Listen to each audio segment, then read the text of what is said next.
Welcome to another episode of Geek Out, the Lansdowne Public Library's podcast, where we talk to people about their interests and what makes them so interested in those interests. I am your co-host, Dave. And I'm your other co-host, Jeff.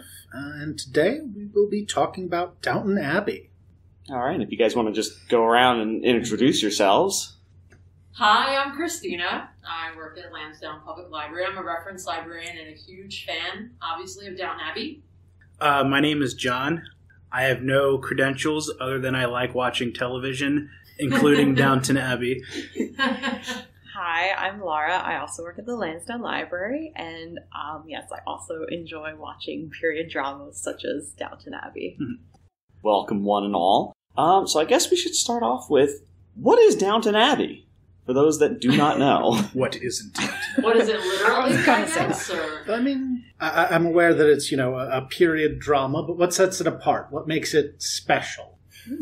I think what kind of got me surprisingly hooked to it, because I will admit and say, like, I started watching this with a grain of salt of, like, what is this PBS masterpiece? But I soon found I was getting very unironically immersed in everything. It's a very immersive show. There's a lot of kind of things about it that you start to feel very cozy there, from like the sets to the, especially the music. It's a very theme-heavy show. You recognize musical cues. It really guides you through the world and the characters and the time period, I think, better than most very well-known period dramas do. For the sake of context, what time period are we talking about? Where are we? What do we, when, where, who? Well, it starts with the sinking of the Titanic in 1912, and it kind of progresses through the mid to late 20s. So it's set against the historical backdrop of a lot of major events, such as the Titanic, the flu epidemic of 1918, World War I, prior to that, Teapot Dome scandal, and a few other things. So that really kind of grounds it in reality in some ways, even though the characters feel very real. I think the historical element really grounds it. Yep, and it's definitely like it moves the theme and the characters along because they're obviously affected by these like huge, especially in Britain, historical events, particularly the war. That's like most of like a whole season's dedicated to it, but even everything after that is very much like what happened then and how that continues to affect people. And because it deals with a variety of classes in Britain at the time and how they were changing, but also how different people experience these events, it's really, I don't want to say relatable, but it does kind of like bring it home in a way that, reading a book about it, or even like, I feel like it covers a lot of perspectives. So it kind of does give you a well-rounded like view of these real events, but of course there's a lot of drama, there's a lot of humor. It's very like, it's appealing to like for a lot of reasons. And I think in the kind of just in the way it's telling its story, just kind of how they construct the show, they very rarely say like what time period exactly. I think at like the beginning of seasons they'll say the year. But then a season can be a couple months to a year and a half. And the big events that happen kind of help you with the context of like how long a season or an arc of episodes has been going on without it like explicitly telling you, which kind of also lends to the immersive kind of nature of the show. You don't need it to really tell you exactly when it is. You can kind of piece it together yourself.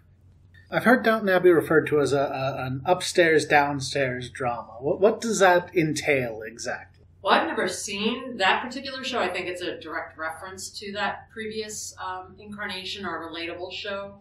I think it's just in general terms, if you think about upstairs, downstairs, that idea of the upper class and the working class, or I don't even know if I want to call them working class because they're servants. So that notion of the upstairs life and how glamorous that may seem and what that is like in the life of luxury versus downstairs, where to me it seems as though they're working 20-hour days. I liken it to when you see them upstairs, the downstairs, they almost remind me of toys. Like in Toy Story, for instance, where, they are just essentially background pieces. But then when they go downstairs, they come to life. So for me, it's just that dichotomy of, a life of continual work and then a life of parties, getting dressed up, and kind of talking about suitors and who's going to pursue who. One of the reasons I didn't get into Downton Abbey until like maybe a few months ago, I'm fairly a new fan to it. People were pretty dismissively calling it an upstairs downstairs show, which that was like a period drama in like the 70s or 80s, I think. Yeah. 1971. Ah, thank you. Thank you, Jeff. Jeff did his homework. Jeff did his research. And I've never seen it, but like I think that kind of set the tone for like these kind of dramas. Like, they focus on the servants and then the family they're serving, and I guess just explores those relationships. So I can't speak for the other shows, but this one definitely, like, it sucks you in, even when you kind of like, I feel like I kind of dug my heels in for a while, just like, I don't know if I want to get so invested, and yet here we are. Yeah. And there's this kind of, I think, too, with this, especially as the seasons go on and you kind of latch on to these characters, it kind of shows this implicit kind of like symbiotic understanding between the upstairs and the downstairs. Like, there would be no upstairs without the downstairs, and there would be no downstairs without the upstairs. And the best episodes, I think, are, I don't know how to put it, like when they have to kind of help each other out in very unexpected ways, ways where some people would say, "Oh, you can't behave like that." No, but it's like they're not like split in a way where they never intermingle, and there's a deep understanding of each other even when there's this huge class divide, and you can tell like certain characters really do, despite being employer and employee, do really care for each other. It's kind of that adds a human element to it, where it's not just like, oh, they just work here. It's everyone's kind of working together to keep this giant manor afloat, despite everything. And just before we move on or elaborate too much further, who does the series follow? There's a Downton Abbey, but what's so important about this Abbey, and what's so important about the upstairs and downstairs people at the Abbey? Who does the series follow? Well, it follows Lady and Lord Grantham. I can never think of their names. Sorry. Oh. That's why I was like, someone else answer. I don't know their names. Grantham, Cora, and Mr. Grantham. I forget his first name, too. Robert. Robert. Bobby. Cora, sorry. Yes, Cora and Robert Grantham. And they're kind of the estate owners, I guess you could say. And it follows their life, as well as they have 3 daughters. And it's, the story of the oldest, being the first to be pursued or find suitors or marry so that she can continue the family fortune, because at that time women unfortunately couldn't inherit the money. So that's the initial kind of storyline. So there's Sybil as the youngest, there's Edith, the middle child, and there's Mary, who's the oldest. So everybody has their favorite sister, I think, that watches it. Clearly. Interesting, yeah. And I bet you we might agree on the favorite sister. But so it follows them, as well as Violet, or the Dowager, who's played by Maggie Smith, and she has the most unbelievable lines. And you'll hear about that without necessarily having seen the show, and I guarantee you, watching the show, you will thoroughly enjoy her performance. I had heard that she was a muse for the creator of the show, and he wrote this dialogue specifically with her in mind. It's fabulous and very entertaining, and she's quite funny. There's like shirts with her quotes on. Yeah. She has some real zingers. She's pretty great. Definitely, like, also one of the reasons I think you come back to it is just like you can't get enough of her. Yeah. What is she going to say next? And then with the downstairs, you have like a variety of servants, which there's like Mr. Carson and Mrs. Hughes, who are kind of like, I guess, the equivalent to Lord and Lady Grantham, because they kind of run the downstairs. Is Carson like the head butler? What's his official title? Yeah, I think you would call that the head butler. Yeah. Okay, and he kind of runs the whole downstairs. Mrs. Hughes is the housekeeper, and then you have like the chef, all the footmen and valets and ladies' maids, and they just all, like, some of them have very specific roles, and then as the series progresses, you see how they wear multiple hats, and like, without getting too much into it, how like their jobs and roles have to change with the times and with the family. So yeah, they're very interesting. And like the like lords and ladies, there's also this like really kind of like oftentimes catty hierarchy that's kind of mirrors the upper class people where it's like, oh, I'm a butler, I wouldn't do the job of a footman. It's like, can you just do it, please, so we can get through this dinner? But it's like, they also have their own standards that they may seem crazy to us, but they take it very seriously. And while they are technically servants, they are servants with this massive sense of pride in what they do, which is, I don't know, it's cool. It's cool watching them work and how intense they are about it. So intense that you wonder, when did they sleep? When I know. Yeah. Who cooks for Mrs. Patmore? Why is she cooking for the servants and for the upstairs? Yeah. So that's the kind of things like I worried about, I'm sure. No, I think about that, especially if you watch the show after you've had a long day at work. It's like both entertaining and exhausting. Just like, I don't want to think about when you ate because you deserve better. Right, so there was some talk of everyone having a favorite sister. Oh. So I suppose that's a reasonable place to start. Is who are these sisters? Why would you like one above the others? Well, should we talk about why we all don't like Mary, I guess? Or There was let's start there. That was a surprisingly visceral what? reaction Yeah. to just her name. Let's get into that. Having said that, in her defense, she's a pretty strong character. She's, I will say that in the positive column. End of story, period. I think because she's very strong-willed, so she's also very stubborn. She's placed in a very difficult position, like Christina said, that she's the eldest, so a lot falls on her without her really having any much say. But she also is very arrogant and definitely, like, the bratty oldest, I don't know, just kind of sees herself a bit above her siblings, which causes her to especially clash with the middle sister, Edith. Those two are always at it. The whole and series. Sometimes you sympathize with one more than the other, but Mary, I think, usually just seems to like make interesting choices that are just like, it's hard to feel too bad for her at times, even though, like, yeah, she definitely has had a rough time of it, and other times you're very proud of her. But I think, yeah, the clear favorite would be Sybil. Yeah, so I was going to say, Sybil. Okay. She's the youngest. No and competition. She's feisty. Yeah, she's just amazing. She's such a spark. And she's the only one who's like really like kind without it seeming to be a chore. Right. She's as strong, I think, as her other sisters, but she's really just like has this kindness that you don't really see with her family. Right. And she's like the first to kind of make steps towards progress in the entire family. Absolutely. The kind of her willingness to look past her status and say, well, wouldn't it be kind of cool to volunteer at the hospital with, with the normal people? And when, it's like, oh, the normal people, no. But no, she doesn't see anything wrong with that. And that's why, like, I immediately, like, latched onto her because she was just the one that kind of became an inspiration to everyone else to think maybe we should start acting like that too. Absolutely. Yeah. And she found her purpose, and the other sisters are kind of like, well, what's their purpose? Edith may eventually finds her purpose without saying anything. And Mary does too to some extent, but Sybil early on, she just knew, and she was a risk taker with fashion. I mean, I think of the scene where, again, this is nothing that's a spoiler, but she wears pants. And it just was amazing. It was like a show-stopping moment.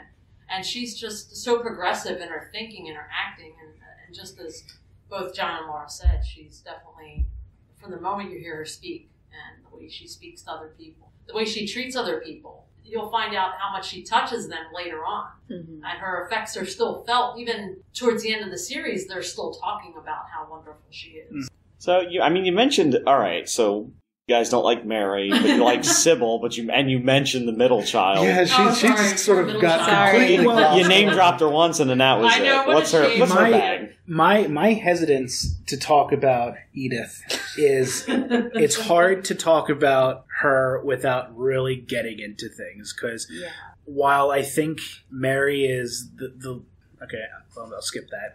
I don't want to call her the least favorite, but yeah, she's the least favorite. Sybil's the favorite. Edith has easily, I think, the best story of all of the sisters, from season 1, episode 1 to, everything else. She has a very clear growth to her where she is in the first season is so incredibly different from where she is in the last season. And that's something I think people should just see for themselves. That's one of the most entertaining aspects of the show is Edith's development and everything she goes through.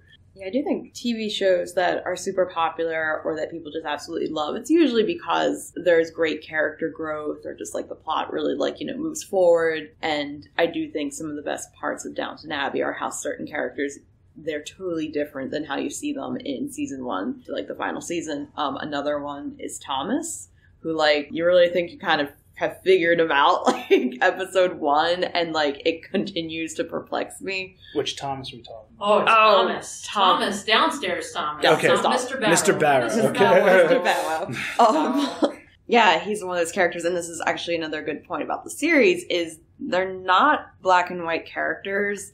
They're pretty complex, and even the ones that you either love right away or they all kind of have really trying moments or go through really dark phases, and I feel like there's a lot to be said with Thomas because I feel like people have really strong opinions of him one way or another, and but his growth or just how he changes is really entertaining. Oh, I as soon as you name drop Thomas, my eyes bulged. He's my favorite character, probably besides Mrs. Patmore. I do love Mrs. Patmore. Very. How could you not? She is fantastic. We can get into another discussion on her, but Thomas, as Laura said, I love that he's a very complex character. I mean, there's another period show I love called Mad Men, and the main character of that show, he's very complex and complicated. He's not all good and he's not all bad. He's just, at some points, he's really good, and Thomas has those moments where he shines, literally saving people's lives.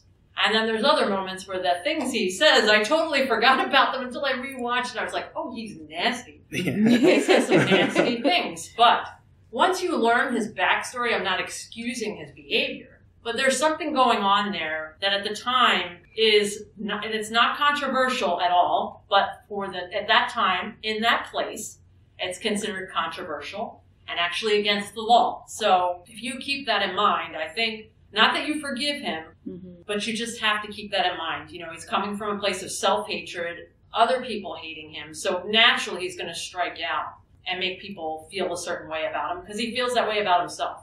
I could defend him to the cows come home. People tend to really either love him or hate him. I belong to Downton Abbey groups on Facebook, and my theory is he's, just as an aside, we'll mention his looks. I'm sorry to say, I'm not being superficial.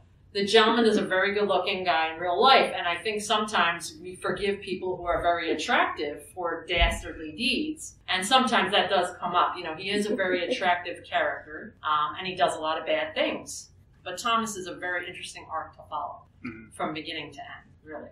And that actor just crushes it, too. Yeah. Oh, he does such a good job. He's really good. There was talk of him maybe being Bond, but that's what? But really? that was dropped. Yeah, oh, yeah. That's interesting. He's very debonair, very talented.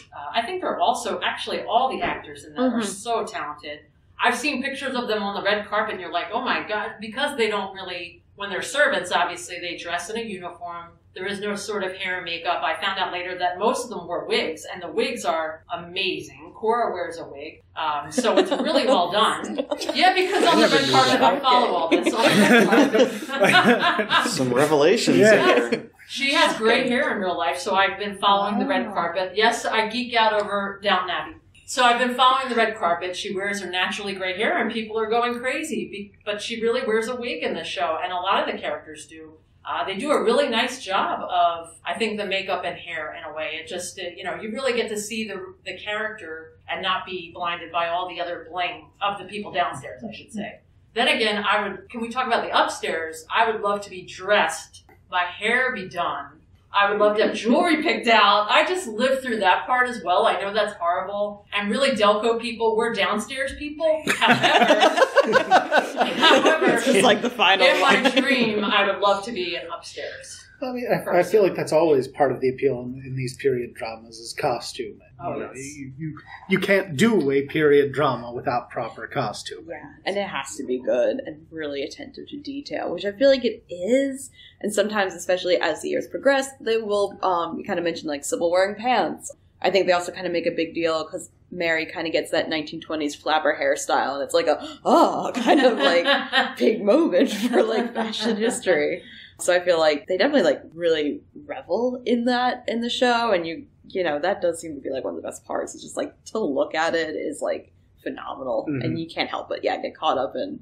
We were actually just watching it the other night, and we were commenting like, "Oh, I like that dress. Oh, that one's not so good." You just can't help it. Just like Yeah, it's a feast for the eyes, really. Mhm. The costuming is beautiful. Mhm.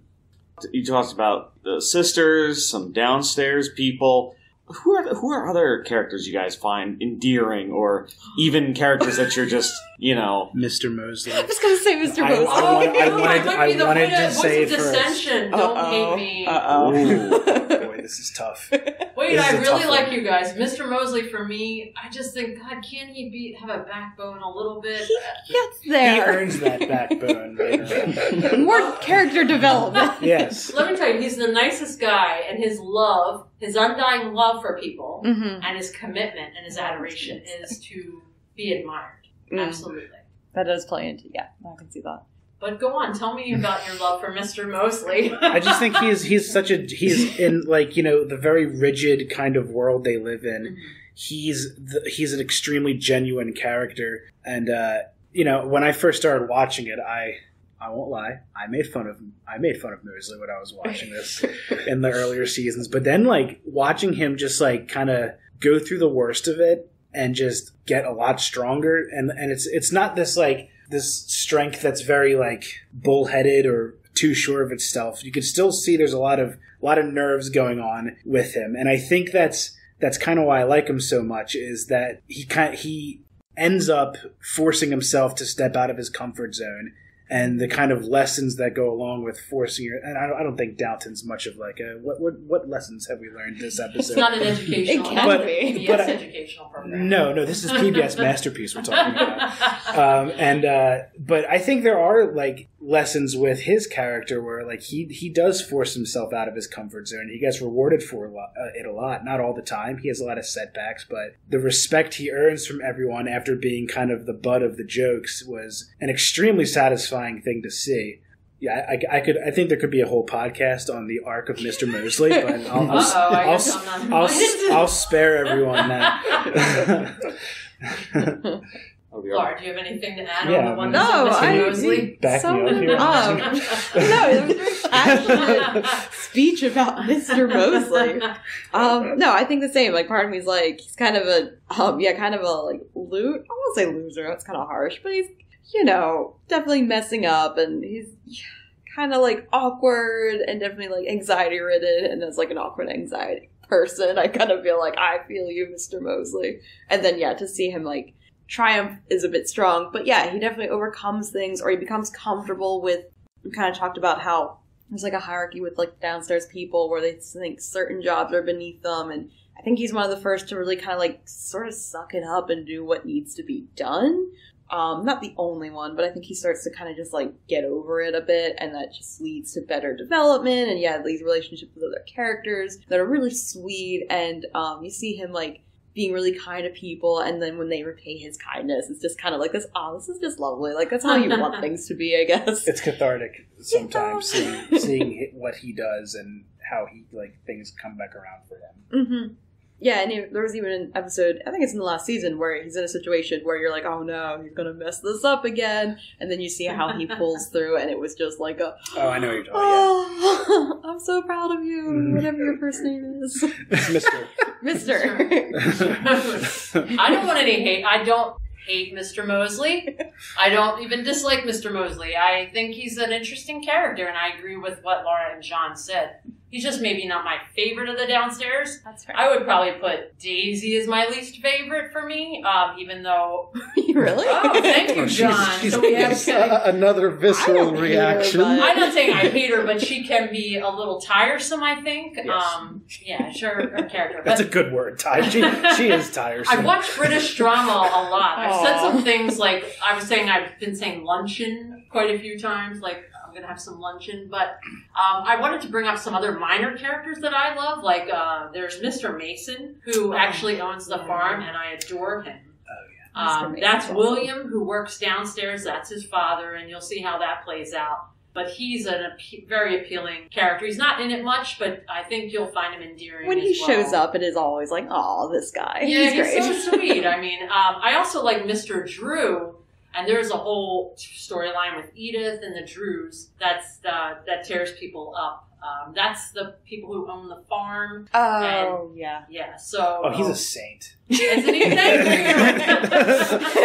He actually has to go in between Edith and his wife, and I don't envy the man at all. So he's another very interesting character. I forgot about that. There's so many minor characters. Laura and I were talking the other day, because we just talk about this for fun. Yeah. Not at work time, but maybe during break time. But we talked about two characters named Denka and Sprat, and how much we enjoyed. Oh, Lord. They're my favorites in this. Oh, maybe not the my battle favorite. between them is so much fun to watch. But also great, again, like good witty dialogue and just kind of like, ooh, like, and they're very like great because like terrible things happening, like the whole like war and like really bad things or really like commentary on like social issues at the time that even reflect things today. But then there'll be like side stories with those two like over like the dumbest things, and like it's really like pathetic but also really funny, and it's just kind of like they're sort of like comic relief sometimes. Yes, because everyone else's drama that's really like that's really serious. It's like these two,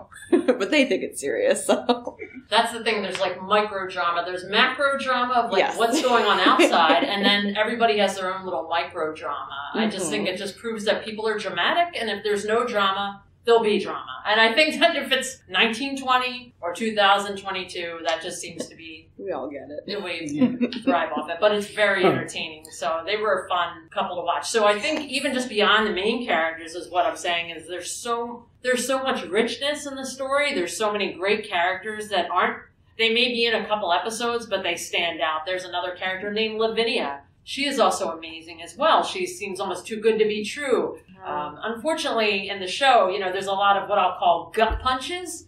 The creator really, you don't see it coming, and it slams you. And so part of the show, there are tragedies. So be prepared. There is fun, but there's also a lot of sad.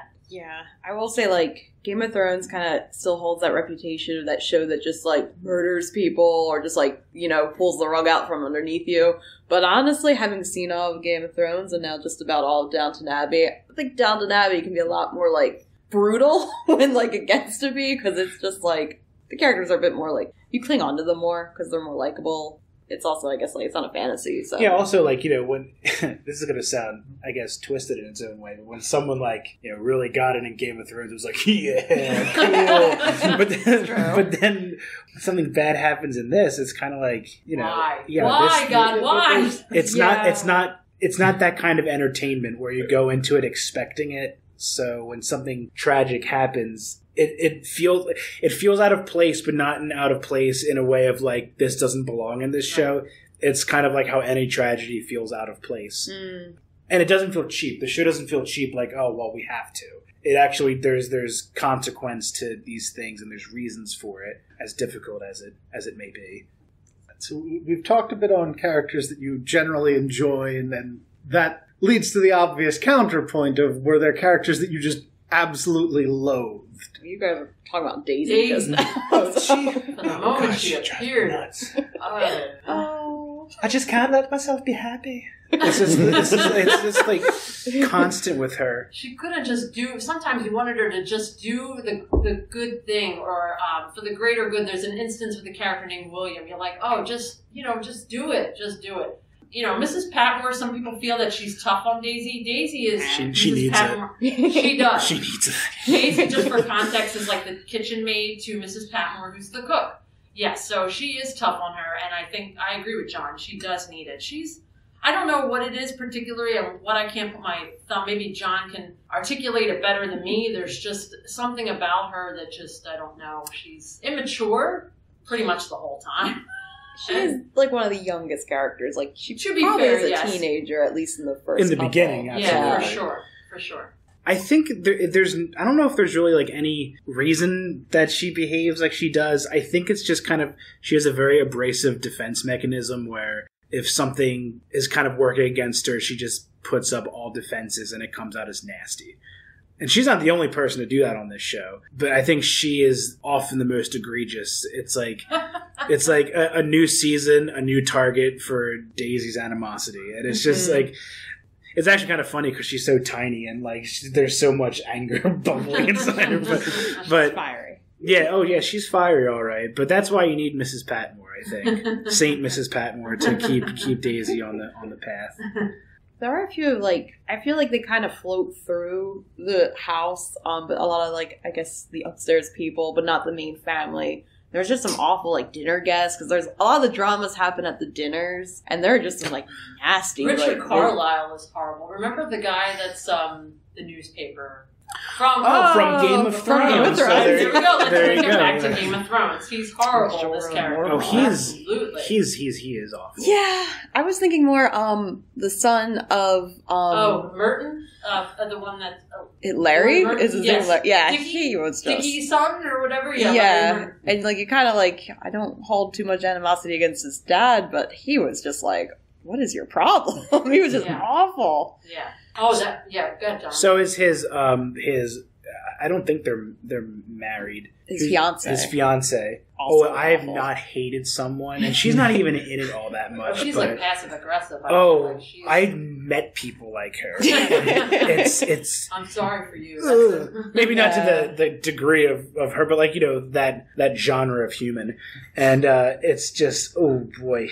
Luckily for her, though, she pretty much is going up against Violet, who is again, just so much fun to watch. Violet, yeah. No, she's the final boss of Petty. There's nothing getting past her. Which is just, you love to see it. Yeah. There is a character I forgot that I love that we didn't talk about, Dr. Clarkson, because I think there's a little bit of a love. Here's the other thing I love about Downton Abbey too. Now I am a little bit older than my counterparts here, so I really enjoy shows that show romance and love stories, not just for the 22-year-old or the 17-year-old, but we're looking at love stories that involve the Dowager, Mrs. Crawley. Yes. So for me, that's something that I enjoy. The idea that love can occur at any age, the fact that you might actually have a couple of suitors, even Mrs. Hughes Yes. had some suitors. So some of the best. Yeah. Oh, absolutely. Oh, Mrs. Patmore did too, that kind of guy that turned out to be a real, I don't was just interested in her cooking. I don't like him either. Now that you mention it. Bring him on. Yeah. But so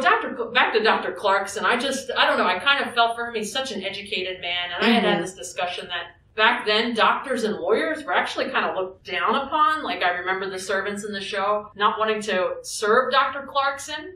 It's not really seen as a profession that was a noble profession as it might be now. So that was kind of interesting to me. But he was so intelligent and such a worthy suitor of someone in particular, but he got kicked to the curb. I think I agree with you. Yes. Because that's also bugged me as that love triangle progressed from I feel like it was the superior choice, but whatever. Yeah. Capiche? Yeah, that's actually a great point because even, the Dowager, you learn about, her past affairs and how they actually come back and there's actually, this, new spark of, love in her life and it's just, so romantic. It's wonderful. Love doesn't stop when you're in your 30s. It No. continues and you can have these wonderful, you can get married for the first time. Mm-hmm. No spoiler there. When you're older, we think of two people that were working together and destined and...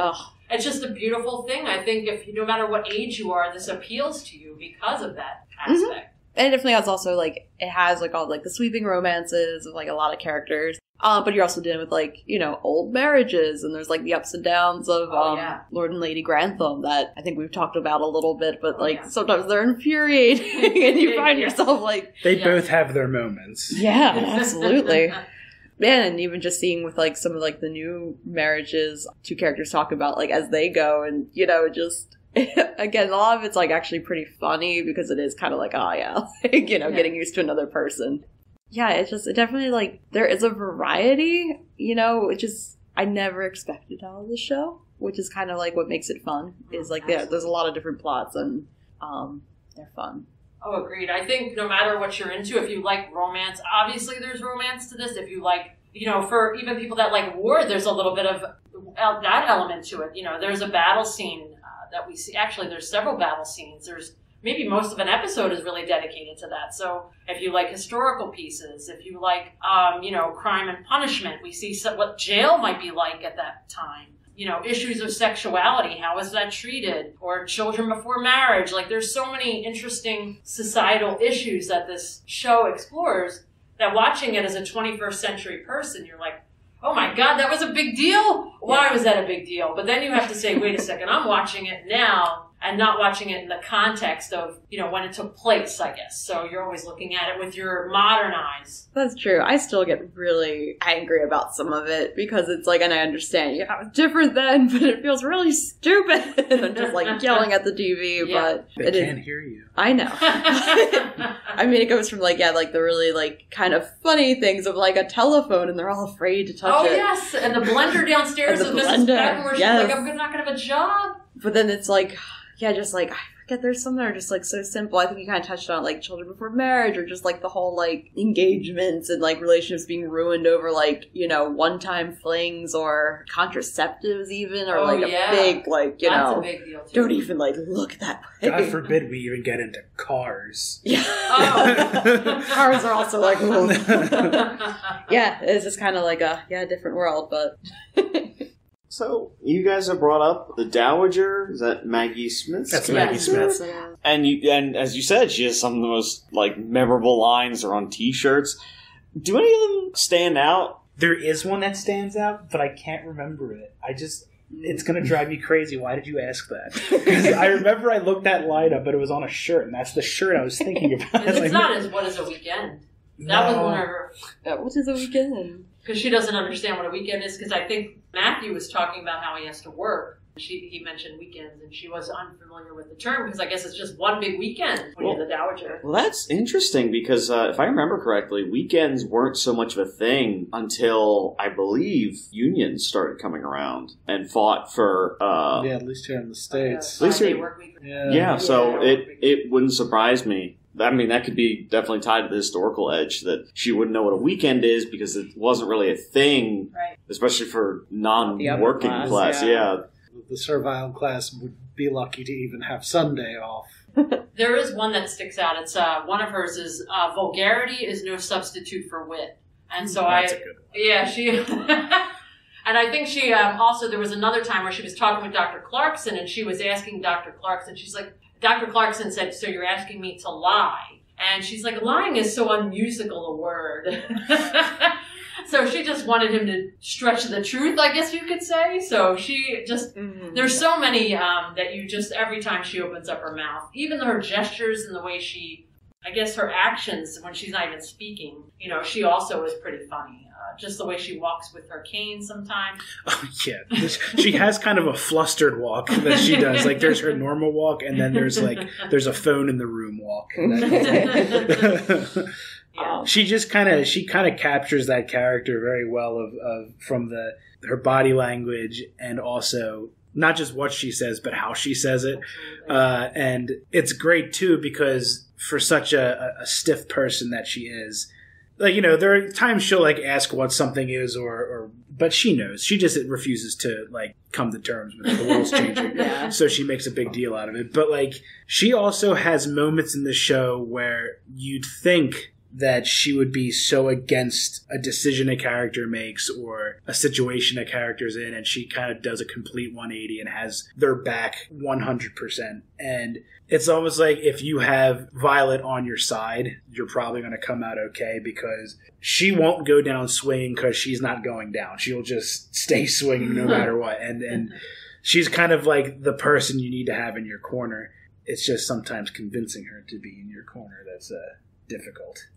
Yeah, I do think she's probably one of the most beloved characters because she's really funny and witty and kind of stubborn in a way that's absurd. But at the same time, there's also something really great about her character being so sure of herself. I don't think she really admits when she's wrong, but she'll just sort of move on with things. She doesn't.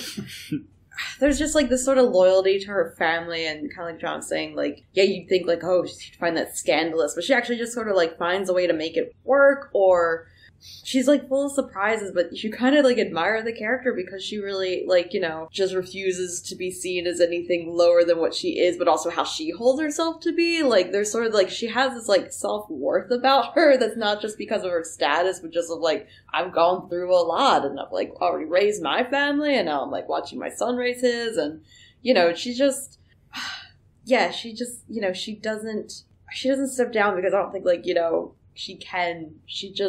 has weathered so much, and she's just like the best out of any other character in the show. And she can be stubborn and she can be wrong, but like again, like she's never like hateful, and she's just like, you know, yeah, I just sort of admire her whole swagger. Her swagger. She's got so much swag. She has a cozy sitting room too. Yes. I'd rather work for her too than the big house, Yeah. I think. Oh, I'd love to work with Sprite if that were the case. We'd get along great. You know who we didn't mention, who's they have a storyline that actually gets on my nerves after a while, is Anna and John Bates. It's debates. It's like, how much can we put one couple through in 6 series? A lot, apparently. It does kind of become a joke as we've been watching it. It's like, of course, there's another thing wrong with them. Which should, I guess, like, you know, discredit the show a little bit. It is almost, like, absurd. Like, you know. They could have shared the pain a little bit with other characters. There are some characters who get through scot-free. Yeah, there's always something going on with them. I mean, in the beginning, you'll see, I mean, people fell in love with him and their love story, you know, because there is actually, we were talking about earlier, the music, there is, like, a theme for them, you know, the cue, and you feel those things, and he says these perfect things, but, you know, things keep happening to them, and you're like, oh my God, like, I know all of us have things that go on in our lives, and we're like, when is it going to stop? But this just feels like it never stops. Eventually it does. I mean, everybody has some sort of satisfying ending without saying too much, but throughout it, you're just thinking, oh my God, this season, this happens to them, and that happens. They went through a lot, for sure. They did. And I guess, like, while they're really sweet characters, to me they're not the most interesting. So I kind of was That's like... That's probably why we didn't talk about them. But yeah, no, honestly. I was trying to figure out how to bring them up. And I think, Bates starts out really strong because his arrival kind of shifts this... I don't know if it shifts the power with the servants, but it kind of adds a new dynamic where he kind of stands up to Thomas, and it's like, oh, we can do that. And they have a very strained relationship the whole show. But he was like the only one that didn't back down to him. And that kind of... I think now, while it is kind of crazy the amount of stuff that happens to Anna and Bates, whenever it's Bates and Thomas like sparring, I loved that. I loved that because they would not... They couldn't be in the same room together without saying something. Mm-hmm. Oh, agreed. I you know what I like also is...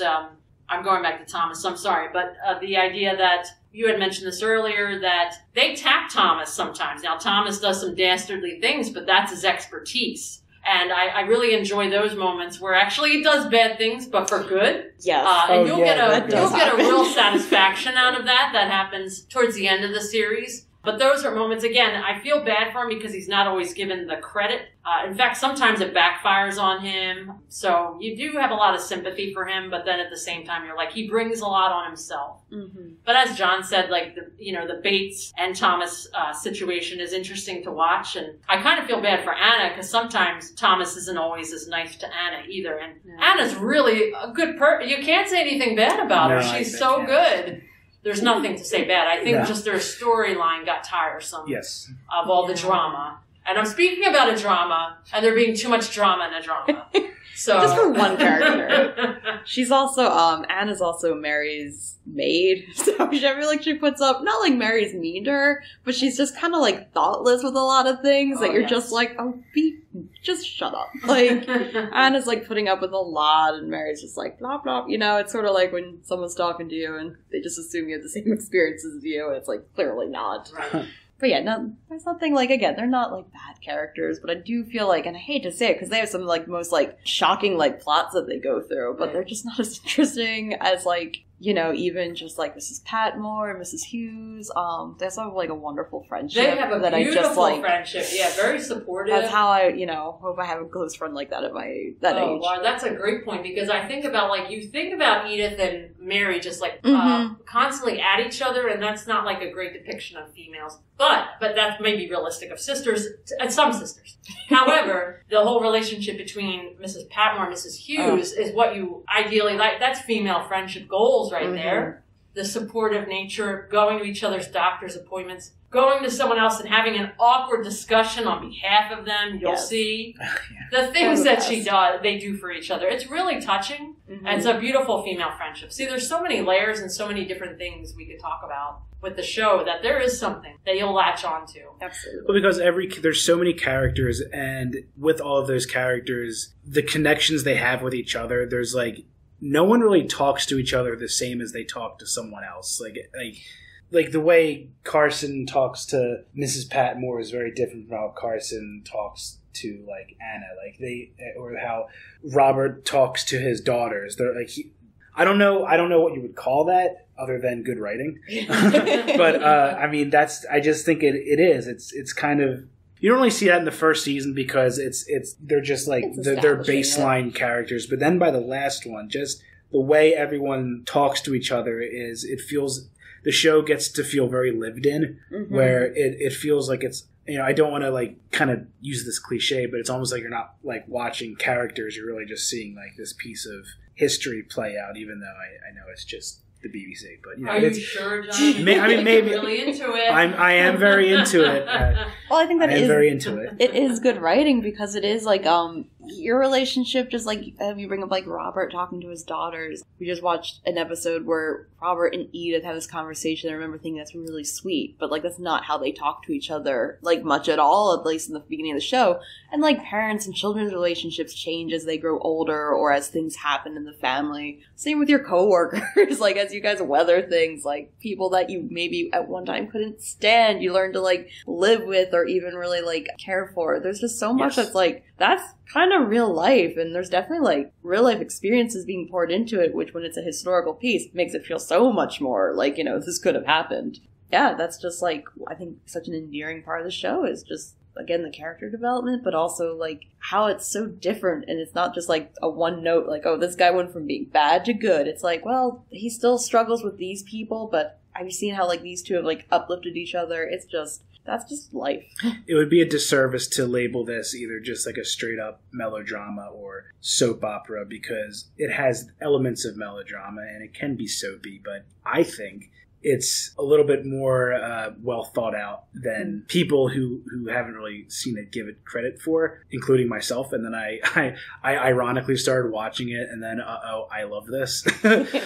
So I mean, it's just like it is more than what like we just saw a trailer for the new movie, and it looks so cheesy, but it's not that's not really I don't know if it's always portrayed the best way. Right.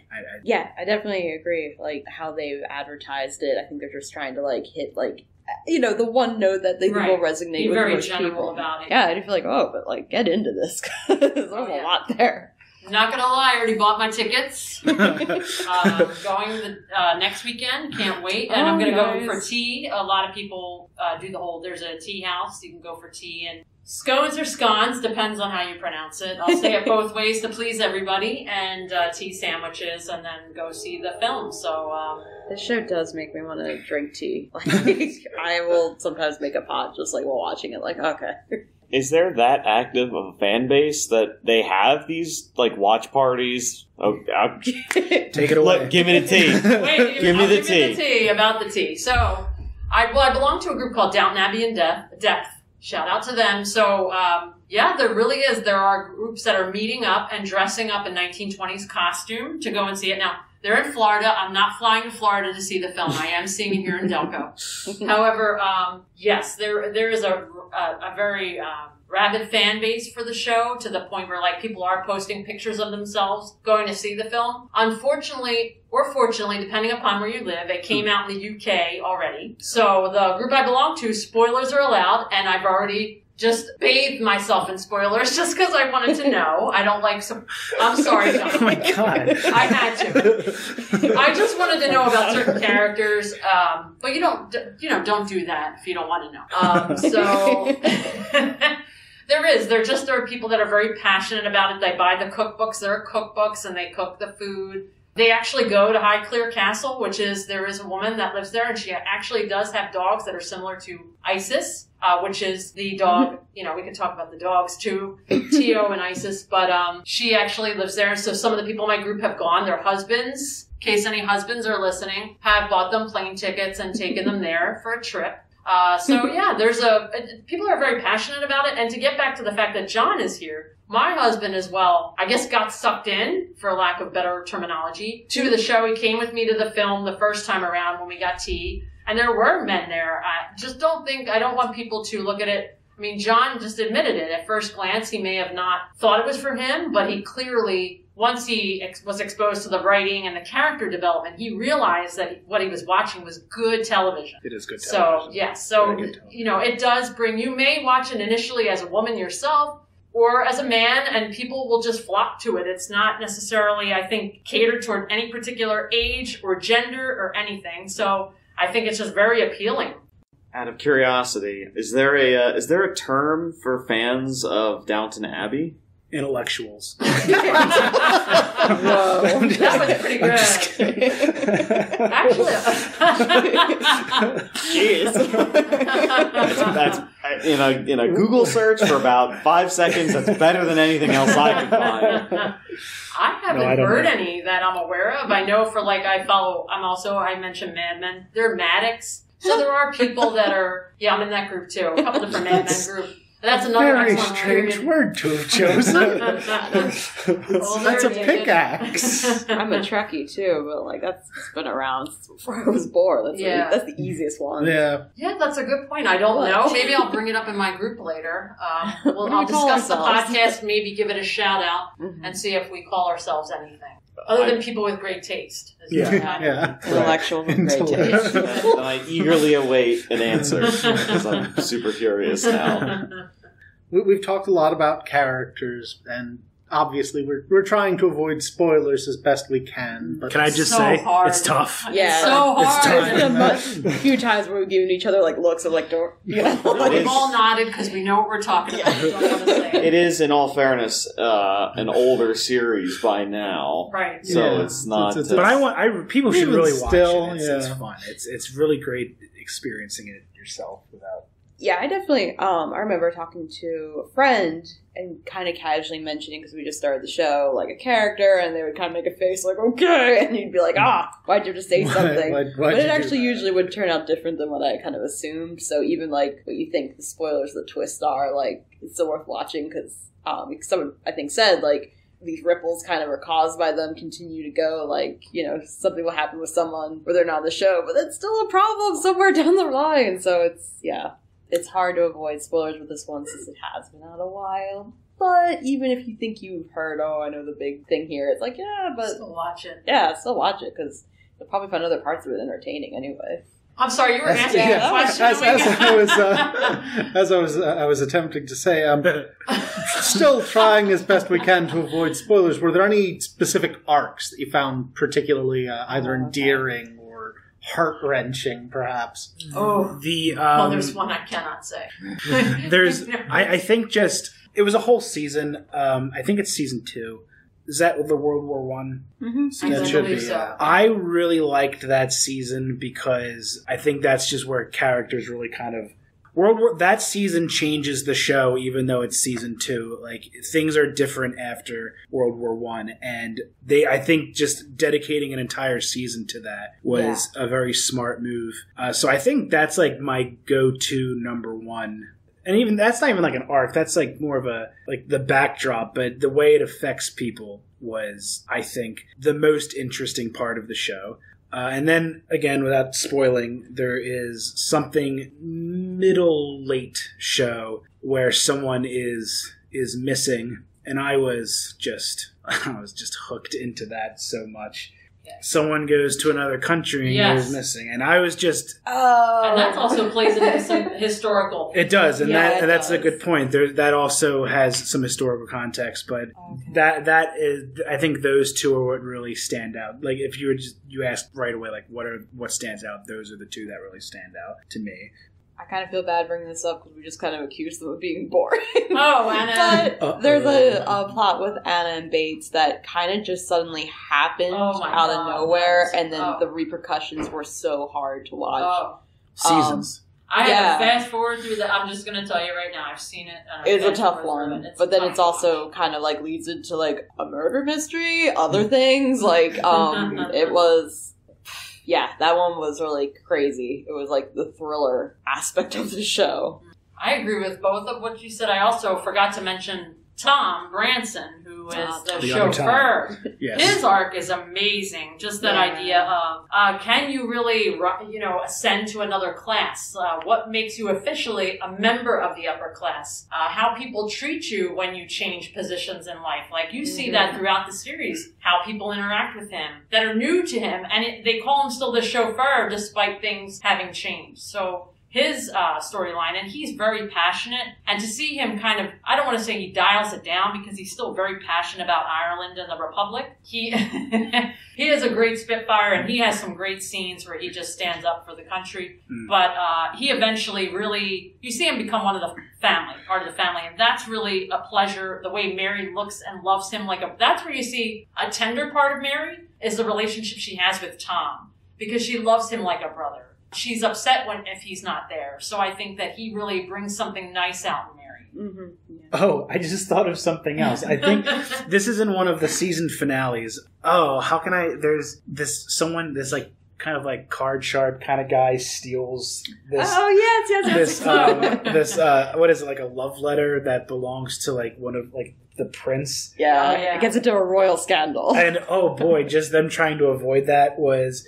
That one's one of the lighter kind of... Yeah, it was serious. That one's kind of cute, silly music at times. But like, like that was such a good finale of like anything, I think. That's one. You forget about all these little stories. Yeah. You really do until you bring them up. Yeah. You know, another thing, I'm not being petty, but I love like the characterization of Americans on the show, because you have Shirley MacLaine shows up. I found her character very enjoyable, and her and Violet go back and forth a little bit. Yeah. The swipes at Americans are pretty funny if you have a sense of humor about your nationality. Paul Giamatti shows up in it, so if you are, you were a fan of some of these actors, he plays Harold, Cora's brother.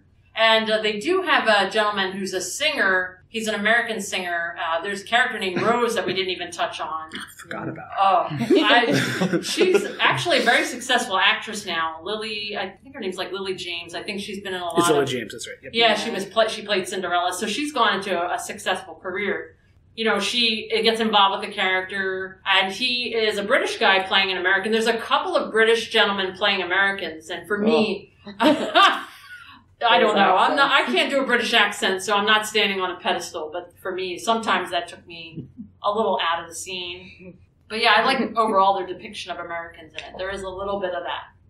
Before we go, is there any last thoughts any of you had? Anything you might say to someone thinking of getting into Downton Abbey? I would say just give it a try, definitely. Because I'm glad I did. Even though, like I said before, like I kind of started it as a joke. And then I got really into it to the point. It's picture what you think of it, like what you think Downton Abbey is. It's more than that. So I think you should give it a shot. It's very character driven. The melodrama gets a little heavy-handed at times, but that's rare. It actually has a good balance of drama and some comedy and historical stuff. I just think it's a very well-written, well-paced show, so I think you give it a chance. I might have kind of touched on this when we talked about Star Trek, but like when I'm really into a show, I just like yell at the TV. I like talk, Downton Abbey, definitely the drama charges it. But even like there's political issues that come up that you just find yourself getting caught up in, and I'm probably not making it sound very relaxing, but it is kind of a relaxing show because it can be cathartic and you can just kind of release. I just say, get cozy, make yourself some tea, just try it out, and, just get into it.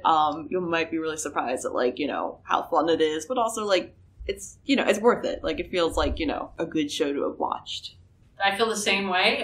How I first watched Downton Abbey, I'll be honest, I borrowed it from my local library, and I binged whatever the library had. And then at that point I caught up, and then I started watching it on Sunday nights. I would actually stay up past 9 o'clock to watch it on PBS because, I just was so into it. So I would suggest if you haven't watched it and you don't have Netflix, it's on Netflix right now. It's going away. It's going away. Yes. Don't go there now. Check out the local library. Some of the seasons may be available. Pretty sure you we can have borrow a those few. for free. So I would highly recommend binging it yourself. It's also a PBS masterpiece Like- program. Yeah. It's like on Sometimes. PBS a lot. Is It it? is. Is it? I don't know if you guys know offhand. Is it available for streaming through PBS? It might be. I don't know who owns the rights because it's going off Netflix. HBO has like the movies, so maybe they have. That could be. The rights are probably owned by the BBC. Thank you all again for coming. Thank you for Thank having us. This has been very informative. I kind of now feel like I need to go watch this show. I Yeah. feel like I need to check out some highlights. Mission accomplished. Yes. We've converted. I must These two. It's not a the cult. One thing we'll say: we're not drink a the cult. tea. I have to admit, I'm a bit of a history fan. So your description of the season in World War One, actually, I'm kind of tempted to check that out. Yeah. Yeah, So yeah, I'm convinced. Yeah. Next episode's topic, and I hope no one has any objection to it, is going to be Phoenix Wright Ace Attorney, a video game series, Anime, manga, multimedia. fighting game character? Oh, there's a lot to unpack here. So yeah, I hope you guys can join us for that. If you would like to join us for a future episode, you can head down to lansdownlibrary.org/podcast and hit the green register here button and let us know what you would like to talk about. Yeah, and once again, thank you to everyone who's joined us today. I want to say thank you to Alex, our editor, and also our timekeeper and quality control. I think at this point, producer is the technical term. Yeah. He's a man of many hats. And thank you to all of you for listening. And you can find this and other episodes on our website. Just under the resources tab, look for podcasts, and that's where all of our past and future episodes will be.